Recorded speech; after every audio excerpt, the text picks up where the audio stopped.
ശമൂവേലിന്റെ 1-ാം പുസ്തകം 21-ാം അധ്യായം. ദാവീദ് നോബിൽ പുരോഹിതനായ അഹീമേലെക്കിന്റെ അടുക്കൽ ചെന്ന് അഹീമേലെക്ക് ദാവീദിനെ സംഭ്രമത്തോടെ എതിരേറ്റ് അവനോട്, ആരും കൂടെയില്ലാതെ തനിച്ചു വരുന്നത് എന്ത് എന്ന് ചോദിച്ചു. ദാവീദ് പുരോഹിതനായ അഹീമേലെക്കിനോട്, രാജാവ് എന്നെ ഒരു കാര്യം ഏൽപ്പിച്ചു. ഞാൻ നിന്നെ അയക്കുന്നതും നിന്നോട് കൽപ്പിക്കുന്നതുമായ കാര്യം ഒന്നും ആരും അറിയരുത് എന്ന് കൽപ്പിച്ചിരിക്കുന്നു. എൻ്റെ ബാല്യക്കാർ ഇന്ന സ്ഥലത്ത് വരണമെന്ന് ഞാൻ ചട്ടം കെട്ടിയിരിക്കുന്നു. ആകയാൽ നിന്റെ കൈവശം വല്ലതുമുണ്ടോ? 5 അപ്പം അല്ലെങ്കിൽ കൈവശമുള്ളത് എന്തെങ്കിലും എനിക്ക് തരയണം എന്ന് പറഞ്ഞു. അതിന് പുരോഹിതൻ ദാവീദിനോട്, വിശുദ്ധമായ അപ്പമല്ലാതെ സാമാന്യമായത് കൈവശമില്ല. ബാല്യക്കാർ സ്ത്രീകളോട് അകന്നിരിക്കുന്നുവെങ്കിൽ തരാമെന്ന് പറഞ്ഞു. ദാവീദ് പുരോഹിതനോട്, ഈ 3 ദിവസമായി സ്ത്രീകൾ ഞങ്ങളോട് അകന്നിരിക്കുന്നു. ഇതൊരു സാമാന്യ യാത്രയെങ്കിലും ഞാൻ പുറപ്പെടുമ്പോൾ തന്നെ ബാല്യക്കാരുടെ യാത്രാ കോപ്പുകൾ ശുദ്ധമായിരുന്നു. ഇന്നോ അവരുടെ കോപ്പുകൾ എത്രയധികം ശുദ്ധമായിരിക്കും എന്ന് പറഞ്ഞു. അങ്ങനെ പുരോഹിതൻ അവന് വിശുദ്ധമായ അപ്പം കൊടുത്തു. അപ്പം മാറ്റുന്ന ദിവസം ചൂടുള്ള അപ്പം വയ്ക്കേണ്ടതിന് യഹോവയുടെ സന്നിധിയിൽ നിന്ന് നീക്കിയ കാഴ്ചയപ്പം അല്ലാതെ അവിടെ വേറെ അപ്പം ഇല്ലായിരുന്നു. എന്നാൽ അന്ന് ശൗലിന്റെ ഭൃത്യന്മാരിൽ ദോവേഗ് എന്നു പേരുള്ള ഒരു ഏദോമിനെ അവിടെ യഹോവയുടെ സന്നിധിയിൽ അടച്ചിട്ടിരുന്നു. അവൻ ശൗലിന്റെ ഇടയന്മാർക്ക് പ്രമാണിയായിരുന്നു. ദാവീദ് അഹീമേലെക്കിനോട്, ഇവിടെ നിന്റെ കൈവശം കുന്തമോ വാളോ ഉണ്ടോ? രാജാവിന്റെ കാര്യം തിടുക്കമായിരുന്നത് കൊണ്ട് ഞാൻ എൻ്റെ വാളും ആയുധങ്ങളും കൊണ്ടുപോകുന്നില്ല എന്ന് പറഞ്ഞു. അപ്പോൾ പുരോഹിതൻ, ഏലാം താഴ്വരയിൽ വെച്ച് നീ കൊന്ന ഫെലിസ്തനായ ഗോല്യാത്തിന്റെ വാൾ ഏഫോദിന്റെ പുറകിൽ ഒരു ശീലയിൽ പൊതിഞ്ഞു വെച്ചിരിക്കുന്നു. അത് വേണമെങ്കിൽ എടുത്തുകൊള്ളുക, അതല്ലാതെ വേറെ ഒന്നുമില്ല എന്ന് പറഞ്ഞു. അതിന് തുല്യം മറ്റൊന്നില്ല, അതെനിക്ക് തരയണമെന്ന് ദാവീദ് പറഞ്ഞു. പിന്നെ ദാവീദ് പുറപ്പെട്ട് അന്ന് തന്നെ ശൗലിന്റെ നിമിത്തം ഗത്ത് രാജാവായ ആഖീഷിന്റെ അടുക്കൽ ചെന്നു. എന്നാൽ ആഖീഷിന്റെ ഭൃത്യന്മാർ അവനോട്, ഇവൻ ദേശത്തിലെ രാജാവായ ദാവീദല്ലയോ? ശൗൽ 1000 കൊന്നു, ദാവീദോ 10,000 എന്ന് നൃത്തങ്ങളിൽ ഗാനപ്രതിഗാനം ചെയ്തത് ഇവനെക്കുറിച്ചല്ലോ എന്ന് പറഞ്ഞു. ദാവീദ് ഈ വാക്കുകളെ മനസ്സിലാക്കിയിട്ട് ഗത്ത് രാജാവായ ആഖീഷിനെ ഏറ്റവും ഭയപ്പെട്ടു. അവരുടെ മുമ്പാകെ തന്റെ പ്രകൃതി മാറ്റി അവരുടെ കൈകളിൽ ഇരിക്കെ ബുദ്ധിഭ്രമം നടിച്ചു. വാതിലിന്റെ കതകുകളിൽ വരച്ച് താടിമേൽ തുപ്പൽ ഒലിപ്പിച്ചുകൊണ്ടിരുന്നു. ആഖീഷ് തന്റെ ഭൃത്യന്മാരോട്, ഈ മനുഷ്യൻ ഭ്രാന്തൻ എന്ന് നിങ്ങൾ കാണുന്നില്ലയോ?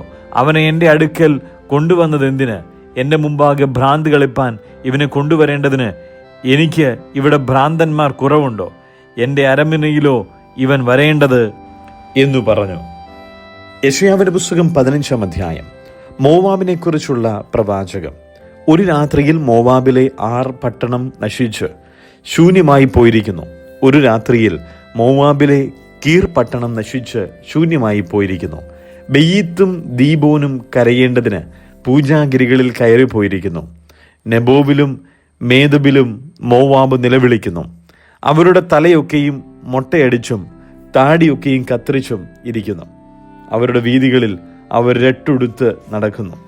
അവരുടെ പുരമുകളിലും വിശാല സ്ഥലങ്ങളിലും എല്ലാവരും മുറയിട്ട് കരയുന്നു. ഹെഷ്ബോനും എലയാലയും നിലവിളിക്കുന്നു. അവരുടെ ഒച്ച ഹഹസ് വരെ കേൾക്കുന്നു. അതുകൊണ്ട് മോവാബിന്റെ ആയുധപാണികൾ അലറുന്നു. അവന്റെ പ്രാണൻ അവന്റെ ഉള്ളിൽ നടുങ്ങുന്നു. എൻ്റെ ഹൃദയം മോവാബിനെ കുറിച്ച് നിലവിളിക്കുന്നു. അതിലെ കുലീനന്മാർ സോവാരിലേക്കും എഗ്ലത്ത് ഷെളിയിലേക്കും ഓടിപ്പോകുന്നു. ലുഹൂത്തിലേക്ക് കയറ്റത്തിൽ കൂടി അവർ കരഞ്ഞും കൊണ്ട് കയറി ചെല്ലുന്നു.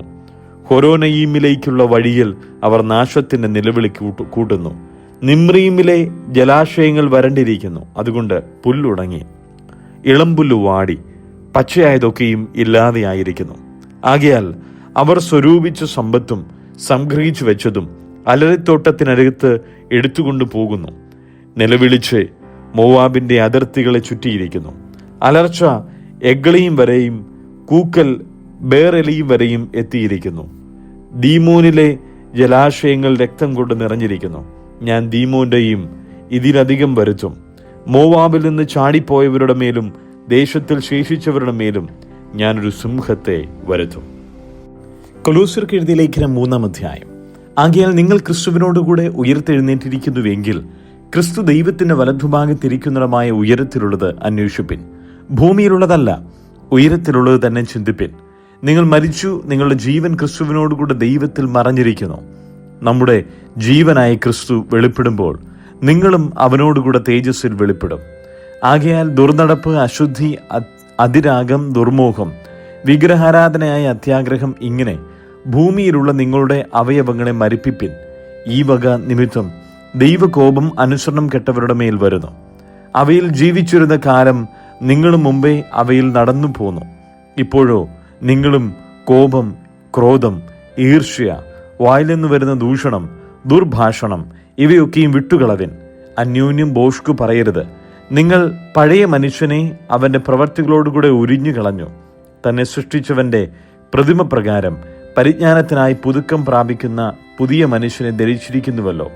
അതിൽ യവനനും യഹൂദനും എന്നില്ല, പരിച്ഛേദനയും അഗ്രചർമ്മവും എന്നില്ല, ബർബരൻ, ശകൻ, ദാസൻ, സ്വതന്ത്രൻ എന്നുമില്ല. ക്രിസ്തുവത്രേ എല്ലാവരിലും എല്ലാമാകുന്നു.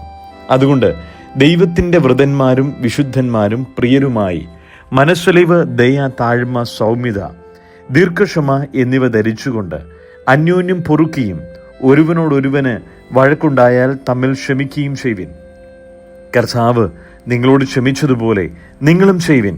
എല്ലാറ്റിനും മീതെ സമ്പൂർണതയുടെ ബന്ധമായ സ്നേഹം ധരിപ്പിൻ. ക്രിസ്തുവിന്റെ സമാധാനം നിങ്ങളുടെ ഹൃദയങ്ങളിൽ വാഴട്ടെ. അതിനല്ലോ നിങ്ങൾ ഏക ശരീരമായി വിളിക്കപ്പെട്ട് ഇരിക്കുന്നത്. നന്ദിയുള്ളവരായും ഇരുപ്പിൻ.